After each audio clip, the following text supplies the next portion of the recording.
اعوذ باللہ من الشیطان الرجیم بسم اللہ الرحمن الرحیم واتقوا فتنة لا تصيبن الذین ظلموا منکم خاصة واعلموا ان اللہ شدید العقاب۔ فرمایا اور بچو اس فتنے سے جس کی شامت مخصوص طور پر صرف انہی لوگوں تک محدود نہ رہے گی جنہوں نے تم میں سے گناہ کیا ہو، اور جان رکھو کہ اللہ سخت سزا دینے والا ہے۔ وَاذْكُرُوا إِذْ أَنْتُمْ قَلِيلٌ مُسْتَضْعَفُونَ فِي الْأَرْضِ تَخَافُونَ أَنْ يَتَخَطَّفَكُمُ النَّاسُ فَآوَاكُمْ وَأَيَّدَكُمْ بِنَصْرِهِ وَرَزَقَكُمْ مِنَ الطَّيِّبَاتِ لَعَلَّكُمْ تَشْكُرُونَ۔ یاد کرو وہ وقت جب کہ تم تھوڑے تھے، زمین میں تم کو بے زور سمجھا جاتا تھا، تم ڈرتے رہتے تھے کہ کہیں لوگ تمہیں مٹا نہ دیں، پھر اللہ نے تم کو جائے پناہ مہیا کر دی، اپنی مدد سے تمہارے ہاتھ مضبوط کیے اور تمہیں اچھا رزق پہنچایا کہ تم شکر گزار بنو۔ یا ایھا الذین آمنوا لا تخونوا اللہ والرسول وتخونوا اماناتکم وانتم تعلمون۔ اے ایمان والو، اللہ اور اس کے رسول کے ساتھ خیانت نہ کرو، مت خیانت کرو اپنی امانتوں میں جانتے بوجھتے ہوئے۔ وَاعْلَمُوا أَنَّمَا أَمْوَالُكُمْ وَأَوْلَادُكُمْ فِتْنَةٌ وَأَنَّ اللَّهَ عِندَهُ أَجْرٌ عَظِيمٌ۔ جان رکھو کہ تمہارے مال، تمہاری اولاد حقیقت میں سامان آزمائش ہے، اور اللہ کے پاس اجر دینے کے لیے بہت کچھ ہے۔ محترم سامعین، آج کا جو درس قرآن ہے سورۃ الانفال 9واں پارہ آیت نمبر 25 سے پڑھا گیا ہے۔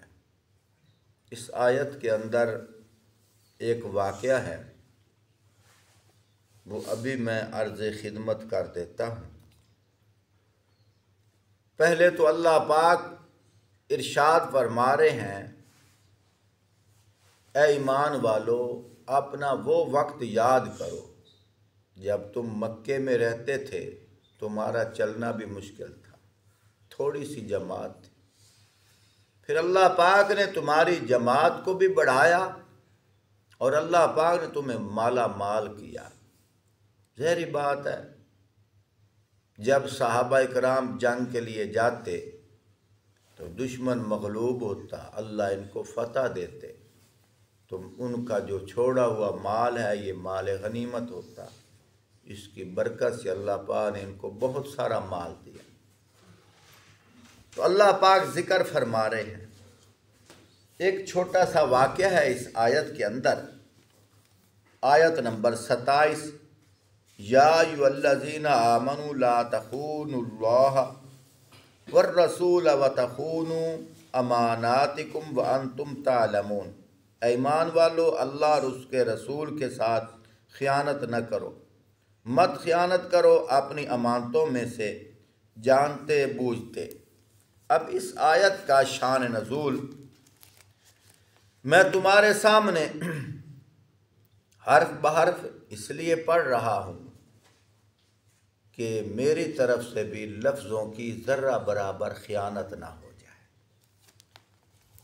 فرمایا اس آیت کا مضمون تو سب مسلمانوں کو عام شامل ہے، مگر واقعہ اس کے نزول کا اکثر مفسرین کے نزدیک حضرت ابو لبابہ رضی اللہ تعالیٰ عنہ کا واقعہ ہے، جو غزوہ بنو قریظہ میں پیش آیا تھا کہ حضرت صلی اللہ علیہ وآلہ وسلم اور صحابہ اکرام رضوان اللہ تعالیٰ علیہم اجمعین نے بنو قریظہ کے قلعہ کا 21 روز تک محاصرہ جاری رکھا، جس سے عاجز ہو کر انہوں نے وطن چھوڑ کر ملک شام چلے جانے کی درخواست کی۔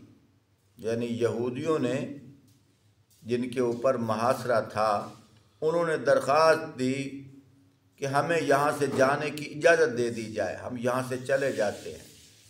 آپ صلی اللہ علیہ وآلہ وسلم نے ان کی شرارتوں کے پیش نظر اس کو قبول نہیں فرمایا، کیونکہ یہ ادھر جا کر پھر ہمارے خلاف کوئی نہ کوئی منصوبہ بنائے، بلکہ یہ ارشاد فرمایا کہ صلح کی طرف یہ صورت ہے، یعنی ہم تمہیں کہتے کچھ نہیں ہیں، چلو ہم تمہارے ساتھ صلح کر لیتے ہیں، لیکن ہماری کچھ شرطیں ہیں وہ مان لو کہ سعد بن معاذ رضی اللہ تعالیٰ عنہ تمہارے بارے میں جو کچھ فیصلہ فرما دیں اس پر ہم راضی ہو جائیں گے۔ انہوں نے یعنی یہودیوں نے آگے سے درخواست کی کہ سعد بن معاذ رضی اللہ تعالیٰ عنہ کے بجائے ایک اور صحابی ہیں ابو لبابہ رضی اللہ تعالیٰ عنہ، یہ کام ان کے سپرد کر دیں، وہ جو فیصلہ کر دیں ہم آمین کہیں گے۔ وجہ کیا تھی؟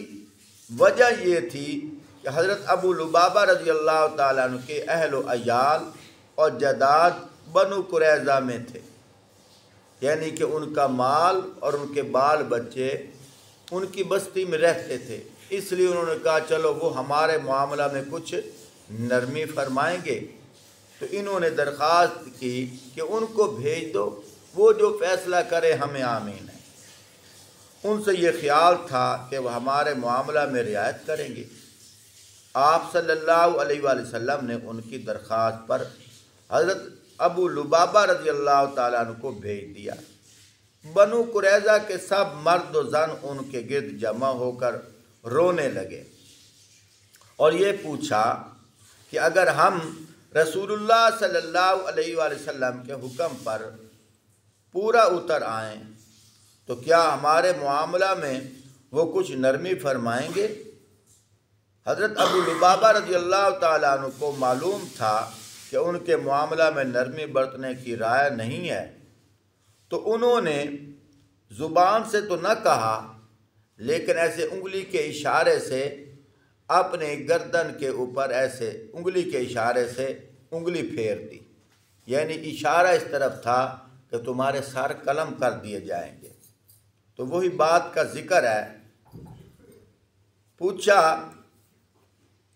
کیا ہمارے معاملہ میں وہ کچھ نرمی فرمائیں گے؟ ابو لبابہ رضی اللہ تعالیٰ عنہ کو معلوم تھا کہ ان کے معاملہ میں نرمی برتنے کی رائے نہیں ہے۔ انہوں نے کچھ ان لوگوں کی گریہ زاری سے، کچھ اپنے اہل و عیال کی محبت سے متاثر ہو کر اپنے گلے پر تلوار کی طرح ہاتھ پھیر کر اشارہ سے بتلا دیا کہ تمہیں ذبح کیا جائے گا۔ گویا اس طرح حضرت صلی اللہ علیہ وآلہ وسلم کا راز فاش ہو گیا۔ مال اولاد کی محبت میں یہ کام کر تو گزرے، مگر فوراً تنبیہ ہوئی کہ میں نے رسول اللہ صلی اللہ علیہ وآلہ وسلم سے خیانت کی ہے، یعنی اتنا راز بھی ان کو بتا بیٹھا ہوں۔ جب وہاں سے واپس ہوئے تو اس درجہ ندامت ارمان لگا کہ آپ کی خدمت میں لوٹنے کی بجائے سیدھا مسجد پہنچ گئے، یعنی آپ صلی اللہ علیہ وآلہ وسلم سے عرض کرتے کہ میں یہ کر بیٹھا ہوں، تو یہ عرض کرنے کی بجائے سیدھا مسجد نبوی چلے گئے۔ مسجد کے ایک ستون کے ساتھ اپنے آپ کو باندھ دیا، خود اپنے آپ کو باندھ دیا اور قسم کھائی کہ جب تک میری توبہ قبول نہیں ہوگی اسی طرح بدا رہوں گا، چاہے اسی حالت میں مجھے موت آ جائے۔ چنانچہ 7 روز مکمل اسی طرح بندے کھڑے رہے۔ ان کی بیوی اور لڑکی نگہداشت کرتی، یعنی کھانا وغیرہ لا کر دیتی، انسانی ضرورت کے وقت اور نماز کے وقت کھول دیتی، یعنی قضائے حاجت کے لیے کھول دیا جاتا، قضائے حاجت سے فارغ ہوتے پھر اپنے آپ کو باندھ دیتے، پھر نماز کا ٹائم ہوتا پھر کھول دیتے، نماز پڑھ کے پھر باندھ دیتے۔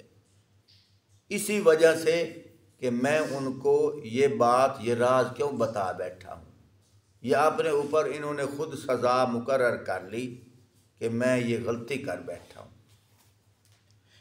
انسانی ضرورت کی وقت نماز کے وقت کھول دیتی اور فارغ ہونے کے بعد پھر باندھ دیتی تھی۔ کھانے پینے کے پاس نہ جاتے تھے، کھانا پینا وہ پیش کرتی لیکن یہ ان کے پاس بھی نہیں جاتے۔ بھوک ہڑتال کر لی اپنے آپ کو تکلیف دینے کے لیے، اللہ سے ناراضگی نہیں، اپنے آپ کو سزا دینے کے لیے کہ میرے وجود سے یہ اتنی خیانت کیوں نکلی ہے، یہاں تک کہ بے ہوش ہو جاتے۔ رسول اللہ صلی اللہ علیہ وآلہ وسلم کو جب اول اس کی اطلاع ملی تو فرمایا کہ اگر وہ اول ہی میرے پاس آ جاتے تو میں ان کے لیے استغفار کرتا۔ آپ صلی اللہ علیہ وآلہ وسلم کو جب پتہ چلا کہ انہوں نے اپنے آپ کو باندھ دیا ہے، فرمایا وہ میرے پاس آ جاتے میں ان کے لیے اللہ سے معافی مانگتا، اللہ پاک معاف فرما دیتے، میں ان کے لیے استغفار کرتا اور توبہ قبول ہو جاتی۔ اب جب کہ وہ یہ کام خود کر رہے ہیں، فرمایا اب تو قبولیت توبہ نازل ہونے کے انتظار کرے۔ چنانچہ 7 روز کے بعد آخری رات میں آپ پر یہ آیتیں ان کے توبہ قبول ہونے کے متعلق نازل ہوئیں۔ بعض حضرات نے ان کو خوشخبری سنائی اور کھولنا چاہا، سبحان اللہ، مگر انہوں نے کہا کہ جب تک خود حضرت صلی اللہ علیہ وآلہ وسلم مجھے نہ کھولیں گے تو میں یہ کھلنا پسند نہ کروں گا۔ چنانچہ جب آپ صلی اللہ علیہ وسلم صبح کی نماز کے وقت مسجد میں تشریف لائے تو اپنے دست مبارک سے ان کو کھولا۔ آیت مذکورہ میں جو خیانت کرنے اور مال اولاد کی محبت سے مغلوب ہونے کی ممانعت کا ذکر آیا ہے، اس کا اصل سبب یہ واقعہ ہے، واللہ عالم۔ محترم ساتھیو، میں نے لگ بلگ کیوں پڑھا ہے؟ اس لیے کہ مجھ سے بھی خیانت نہ ہو جائے۔ بات یہ ہے، صحابہ اکرام کے متعلق خیانت کے بارے میں آیت تو آ گئی۔ اب کوئی آج کے زمانے میں کہے کہ دیکھو صحابہ اللہ اور اللہ کے رسول کے ساتھ خیانت کرتے تھے، اللہ نے واضح طور پہ قرآن میں کہہ دیا۔ پیارے بھائیوں، یہ کوئی اتنی خیانت نہیں تھی، لیکن صحابہ اکرام ایمان کی منزلیں اتنی عبور کر گئے تھے کہ تھوڑا سا معاملہ بھی اپنے اوپر خیانت سمجھنے لگے، اور فرمایا کہ ان کے دل کے اندر یہ خیال تھا کہ جب تک اللہ پاک مجھے پاک نہیں کریں گے میں اس سے پہلے اپنے آپ کو آزاد نہیں کروں گا۔ کیا مطلب کہ کہیں اسی حال میں مجھے موت نہ آ جائے، میں یہ غلطی لے کر آگے نہ چلا جاؤں۔ تو اللہ پاک نے ان کو بشارت دے دی، خوشخبری سنا دی کہ ہم نے کیا کیا، معاف کر دیا۔ پیارے بھائیوں، اب یہ آیت کسی صحابی کے اوپر منسوب نہیں کی جاتی۔ کیوں؟ چھوٹی سی مثال ہے، میں اپنے محلے کے کسی دکاندار کے پاس جاؤں، میں کہوں میرے پاس پیسے نہیں ہیں، مجھے 2 کلو گھی دے دے۔ اب اس کا میں مقروض تو ہوں، اس نے مجھے قرض دیا ہے، جب تک میں اس کو قرض نہیں دوں گا میں اس کا مقروض ہوں، لیکن جب میں اس کا قرض لوٹا دوں وہ مجھے مقروض نہیں کہہ سکتا، اب تو میں نے پیسے واپس دے دیے۔ محترم ساتھیو، اگر اللہ پاک ان کو معاف نہ کرتے پھر تو آدمی کہہ سکتا تھا جب اللہ پاک نے ان کو معاف کر دیا، یہ ایسے ہی ہے جیسے دکاندار کو قرض واپس کر دیا، اب وہ مقروض نہیں ہے۔ اسی طرح اب اللہ پاک نے جب ان کو معاف کر دیا، اب ان کو ہم خائن نہیں کہہ سکتے۔ یہ دیکھو، یہ صحابہ کا تقوی تھا، اور آپ صلی اللہ علیہ وآلہ وسلم فرما بھی رہے ہیں اگر وہ میرے پاس آ جاتے میں اللہ سے دعا کرتا اللہ ان کو معاف فرما دیتے، لیکن اس کے باوجود ان کی حالت یہ تھی، یہ کہتے تھے کہ مجھ سے اتنی بھی کیوں ہوئی ہے، جب تک اللہ پاک میرے لیے بشارت نہیں فرمائیں گے میں اس وقت تک اپنے آپ کو ستون کے ساتھ باندھے رکھوں گا، اسی حال میں مجھے موت آ جائے گی لیکن میں نہیں کھولوں گا۔ لیکن 7 دن گزرنے کے بعد اللہ پاک نے ان کو معافی کی بشارت عطا فرمائی۔ اللہ ہمیں صحابہ اکرام سے محبت کرنے کی توفیق عطا فرمائے۔